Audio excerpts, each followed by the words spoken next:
أعوذ بالله من الشيطان الرجيم. بسم الله الرحمن الرحيم. قل أعوذ برب الناس، ملك الناس، إله الناس، من شر الوسواس الخناس الذي يوسوس في صدور الناس من الجنة والناس.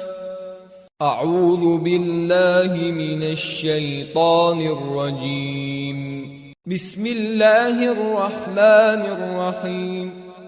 قل أعوذ برب الفلق، من شر ما خلق، ومن شر غاسق إذا وقب، ومن شر النفاثات في العقد، ومن شر حاسد إذا حسد.